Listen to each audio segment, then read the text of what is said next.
Welcome back, traders and investors. We have Ryan Detrick on the line. He's an independent trader and market technician.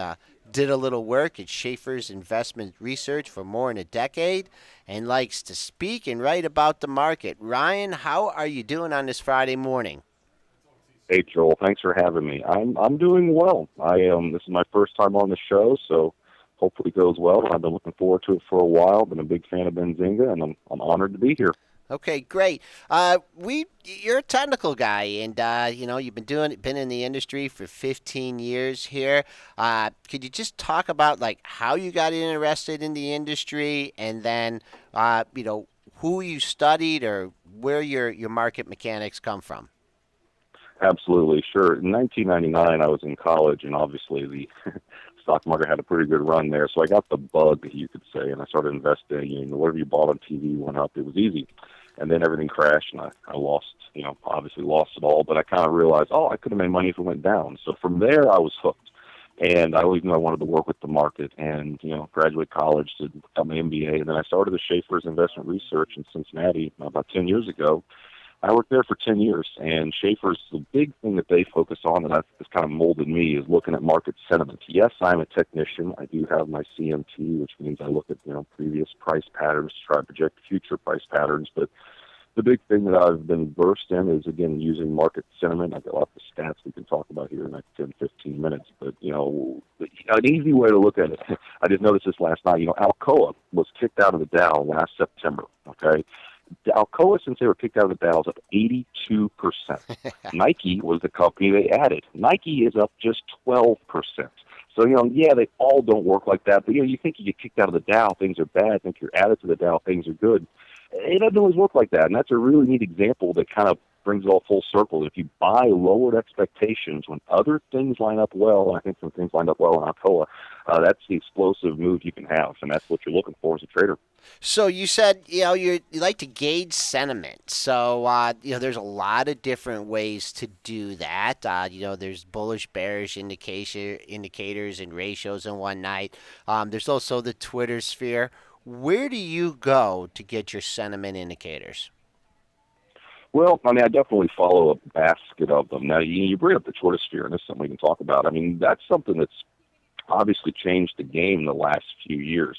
Various things that have been bearish the last couple of years, obviously didn't work last year. And part of me wonders is because everybody's on Twitter talking about, this used to be bearish, this used to be bearish. That anecdotal point of view, maybe it's technically been priced in to a degree. So that's something that, I don't have the answer to. I don't know if anyone does, but you have to gauge that and factor that in. But bigger picture, just the sentiment polls. Just a quick one. We talk about the Investors Intelligence poll. 4 straight weeks over 60% bulls. We haven't seen a streak like that since late 2004. And in early January 2005, we had a scary 4% pullback. So that's something that kind of worries me a little. Back in 2007, we saw a couple of weeks again of over 60% bulls. So that's one thing that does worry me. The Investor Intelligence poll is a newsletter poll, so they're pretty bullish. But then you flip it around. Look at the AAI. The 8-week moving average of the bulls on this one is actually down around 36%. Now, what does that mean? Well, that's actually one of the lower end of the range going back to the last 5 years. So you got individual investors who are kind of, confused. I wouldn't say bullish by any means. 7 of the last 9 weeks, they've had over 40% neutral, which is one of the highest levels in 16 years. So individual investors are kind of throwing their hands up confused. The market's overbought. We know the Fed manipulates it. That's what they say. Yet the newsletters are bullish. So it's an interesting dichotomy out there. There's a lot of different things to look at, but the bottom line is, like Greg Harmon. I'm a big fan of Greg Harmon. Met him 2 days ago, and he's a great technician from Ohio also. And, he said, I actually agree with him. We're in a bull market. Things look good. We're still going higher longer term, I think.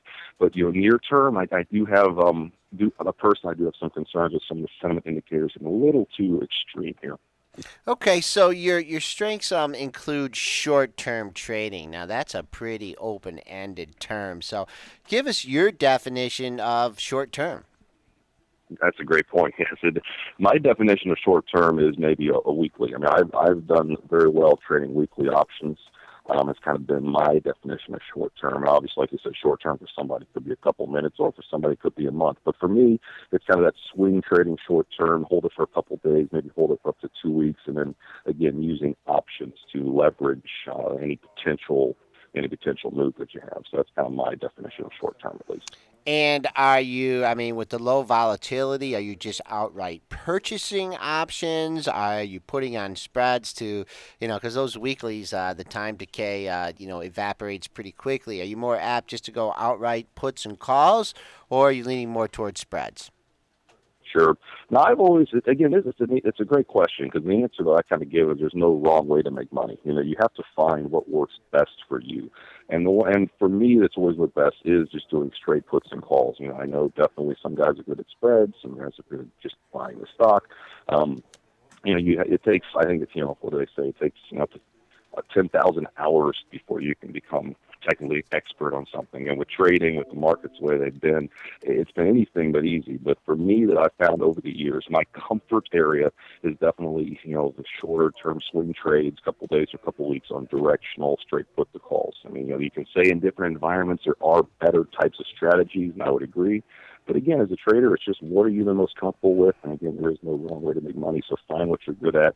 Don't always look for that shiny box, the shiny holy grail. There obviously isn't a holy grail. We all wish there was, but you just have to do what's comfortable for you. And for me, that is just the swing trading on the short term, aggressive options, weekly options. Okay, do you have like a particular basket of stocks that you follow and you wait for setups in those existing stocks, or do you have your setups and you run scans, and if if an issue fits your criteria for trading, then you go into the issue? Right. Yeah, what I usually follow is just, this kind of evolved over time, but now I follow just stocks with weekly options, and there are maybe 270 of those approximately now, so that's kind of a smallish basket. I know there's enough liquidity, and I do use certain screens and scans, but at the same time, I kind of consider myself an old school guy. I just like to go through, all the charts, not every day, and just kind of, sometimes they just jump out at you. I mean, yes, I like to look for, pull back to previous resistance. Maybe that can be support, or maybe Mm-hmm. some type of moving average that's been significant. But at the same time, just as doing this long enough, you sometimes just look through the charts real fast, and there's just something about a certain chart that kind of jumps out at you. And then when I couple it, I do a lot of reading like everyone out there, but again, I'm always kind of looking for that contrarian point of view. I like to look for stocks, maybe high short interest, or maybe recent heavy put buying if things look good for that contrarian play, or vice versa if there's a lot of bullishness on a stock. Like again, Alcoa is a name I've been trading a lot really the last 6 months, and it was one of the main reasons in the back of my head. I know it was kicked out of the Dow, and then all of a sudden it starts going higher. So that's just that contrarian point of view that, hey, maybe there's something here, and that's the type of things that I look for in my trading. Do you put your positions on early in the week, or we've talked to some traders that maybe for the prior week or for the week expiring, they might start working in on Thursday and Friday of the previous week and then unwind them, or do you wait and pick your spots here? Maybe based on the open interest, and maybe take a position last night or take a position early off the open and you can get it, or is it a combination of the two? Yeah, it's really a combination. I mean, to me, sometimes I've seen things that look good, and maybe I don't like the open interest configuration for whatever reason, and then it kind of works. And I was like, man, I just should have done it. So again, it's a never-ending battle, obviously, and you want to have some type of a methodology. I'm aware, but for me, it kind of, if it looks good anymore, I'm just of the attitude that I really I just want to trade it. I mean, so many times I've seen stocks we all have that look good, and for whatever reason you kind of don't pull that trigger, and you're a little scared. And more often than not, it seems like that comes back to bite you. So I'm getting more in the frame of, I'm not over trading by any means, but if it looks good, just trade it. It's kind of what I've kind of come to. Well, also, if you're just doing the outright options and you're buying puts and calls, you're not selling them, then you have defined risk. So you pull the trigger, and if you put $1,000 into a position, worst case scenario is you can lose $1,000. So that, that's something to keep a comfort level. So going into today, we, kind of had some little bit more volatility this week than in the past. S&P's sold off hard. Is there any positions you have live today that you're looking at, to a certain strike price, a certain issue that you're going to be playing that you're playing perhaps from the long side and maybe something from the short side? Sure. Well, on the long side, all of a sudden here, I'm starting to like steel. If you look at the SLX, this is actually one I bought last week. Now, it has had a big bounce, the SLX, that steel ETF, bounce off its 200-day. But, it actually has broken one of those trend lines connecting some recent peaks from the start of this year, late last year, drawing it across. So, steel's a name, trust me, I know. Steel hasn't done anything. And sometimes that's what you kind of like. You got these high-flying names people like to get into. Neat stat on steel that was in the back of my head all year. Steel was one of the top-performing sectors the fourth quarter last year. Now, it didn't really do much last year until the fourth quarter. And I did some screens and studies, and usually the sectors that are the strongest in the fourth quarter tends to lead that next year. Now, you can say, why is that? I'm not, give you 10 answers why, but the bottom line is it does happen. So in the back of my head, I'm always thinking steel maybe is one of these sectors that finally start to move. And to me, it's one, again, that's kind of just been coiling for a very long time. There's not a lot of excitement around steel names, a lot of short interest on a lot of those names, a lot of puts out there, bearish puts been traded on the steel sector. So steel's a name that I like. AK Steel also, it's a little overbought here. AK Steel is, but it's another one I like, maybe on some type of a pullback that maybe we could have a good third quarter in a lot of these steel names. It's an area that I do definitely like. Does this have weekly what was the ETF that you mentioned there? The SLX. Yeah, does that have weekly options on it? No, I don't believe it does. I'm not 100% sure. I know Okay, AK yeah. Steel does, or Yeah, has, yeah. AK, But yes. that's an issue, and that's obviously an issue for if you wanted to trade weeklies on it. And just from that contrarian point of view, a lot of times if I see stocks that don't have weeklies, I follow a lot of them, but it means maybe it's not up there yet. I've seen many times, and as soon as a stock is added, or ETF for that matter, is added with a weekly, that sometimes can be a major change because, again, that's what the traders want. That's excitement around it. And Huh. maybe the trend, whether it be up or down, maybe that trend is about to change. So part of me says, oh, well, maybe, people haven't really caught on yet when they deal with the weeklies. That could be a concern. No, that's interesting. And anything that you have did you have some puts on or looking to put some puts on here? Maybe showing a little bit of weakness to you. Sure. Well, currently I do not have any puts. I've been trading a little lighter because, as we all know, the market unfortunately hasn't been doing too much. But the one area, again, I wouldn't call these puts, but it's kind of a just different way to play it. I do like silver a lot here, and you look at that SLV, that ETF, it held that support level that's been there many times. You look at the consensus bulls, gotten very, very low, which can be another contrarian sign. So to me, the third quarter historically is a blah quarter for the market. And I think, the market kind of doesn't do much. Maybe steel, maybe these mining names, silver specifically could do well. And that's, those are the areas I'm looking for a third quarter. A neat stat, the S&P 500 is about to be up the sixth quarter in a row. And you go back 40 years, it made it to five quarters in a row, five times. And the one time it actually got to six was in the mid-90s, and it went up 14 in a row. So, just because the market's up a lot, and we hear that all the time, and up six quarters in a row here, small cap stock up 8 quarters in a row for the first time ever. There are different studies that I've seen and I've done that say, hey, we're in a bull market. Don't get too smart.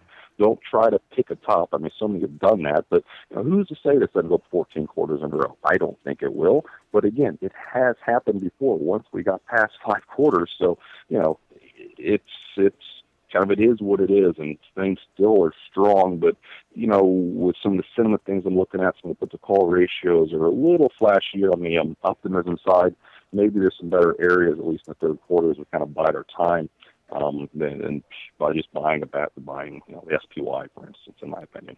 Okay, and then just any final tips for investors that are looking to learn more about the options market. What would you recommend? Any particular books or courses? What would you recommend? Sure. Well, my former company, Schaeffer's Investment Research, you can go to schaefersresearch.com. They do. I worked there a long time. There's still some really smart guys that work there, so you can definitely go there.